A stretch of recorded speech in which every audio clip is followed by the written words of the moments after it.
It's pretty amazing when modern science circles back to look at remedies that folks have been using for centuries. We're going to dive into one of those today, where traditional medicine gets put under the scientific microscope to see if it really holds a secret to a huge modern health issue. And that really brings us to the big question here, right? Think of it like we're on a detective mission. Can something that's been around for ages, a simple traditional remedy, actually be the key to a complex, massive problem like high blood pressure? Let's dig in and find out. All right, so first things first in our investigation, we've got to meet the star of our story. And no, it's not some brand new fancy chemical cooked up in a lab.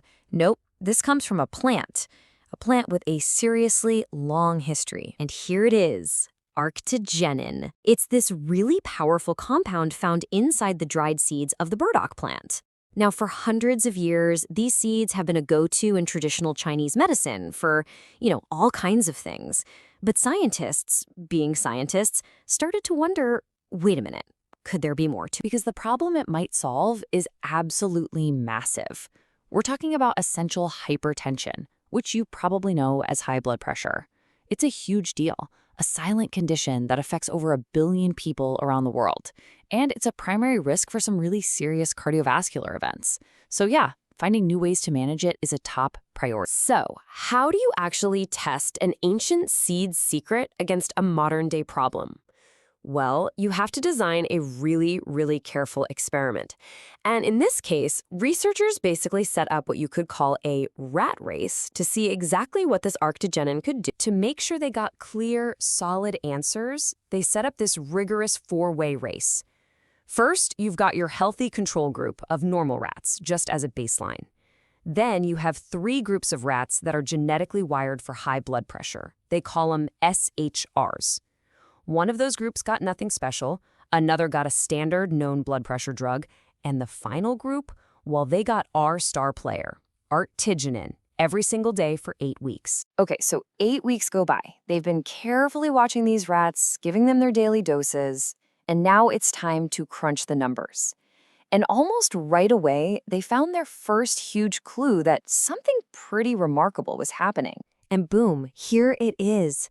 This is that big aha moment. Just look at that number. By the end of the experiment, the systolic blood pressure in the group that got Arctigenin was about 22 points lower than the untreated group. That is a really significant drop. This table really breaks it down for us. Look at that top row, the untreated rats. Their blood pressure started high at 162 and, just as you'd expect, it kept on climbing to 197. Now look at that second row. The rats getting Arctigenin started at the exact same high level, but their pressure was held way down, ending at 175. And this is the crucial part. It didn't just stop the rise, it actively suppressed it. Okay, so we've got our first big answer. Yes, it works. Check. But, for any scientist, that's just the start. That leads to the next, and even more fascinating question. How is it working? What is this ancient compound actually doing inside the body to make this happen? So to figure that out, the researchers first looked at the positive side of things. What is Arctigenin adding to the system? They investigated how it might be giving a helping hand to the body's own system for controlling blood pressure. Specifically, how it sends the relax command to our blood vessels. The key to that command is a molecule called nitric oxide, or NO. The easiest way to think about it is as your body's relax and widen signal. When your body makes more nitric oxide in your blood vessels, they literally relax, they open up, and bam, blood flows more easily, which brings your pressure down. And the results for nitric oxide? Just as clear. The first bar shows that the hypertensive rats had really low levels of this good stuff. But look at the second bar. The group treated with Arctigenin. Their nitric oxide levels shot way up, almost reaching the same levels as the healthy rats in that third bar. Arctigenin was clearly turning up the volume on the body's relax signal. So how did it do that? Well, the researchers traced it down to this really cool 2-step chain reaction. First, Arctigenin boosts a protein called PAKT. Then PAKT acts kind of like a foreman on a job site, telling another key enzyme, PENOS, to get to work. And the job of ENOS? to pump out more of that wonderful, vessel-relaxing nitric oxide. But here's where it gets even better. Boosting that relax signal was only half the story. The researchers discovered that Arctigenin wasn't just playing offense, it was also playing incredible defense.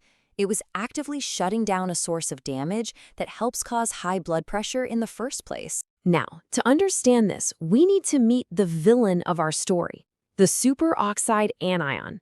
A great way to think about it is like cellular rust.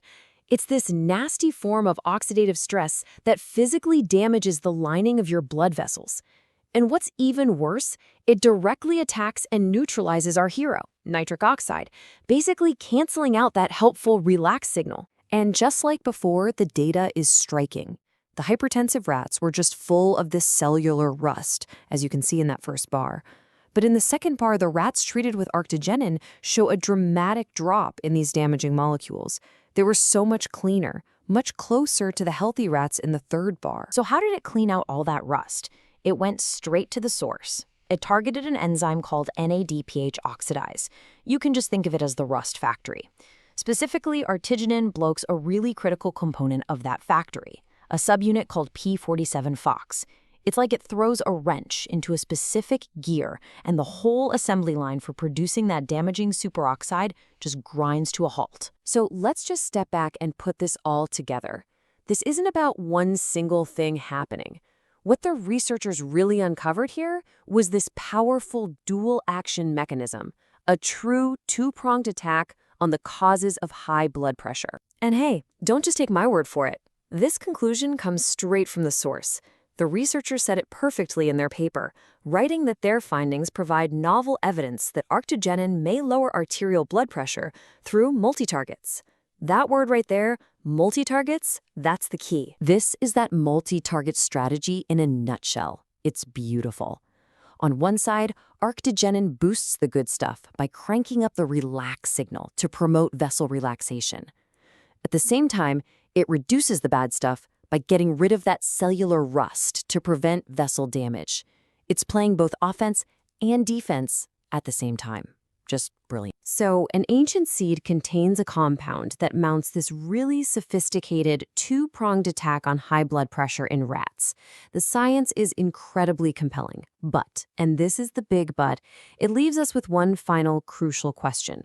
What are the next steps? How do we take this fascinating evidence from an animal study and find out if this ancient seed truly holds a secret for human health? Well, that is the next exciting chapter in this story.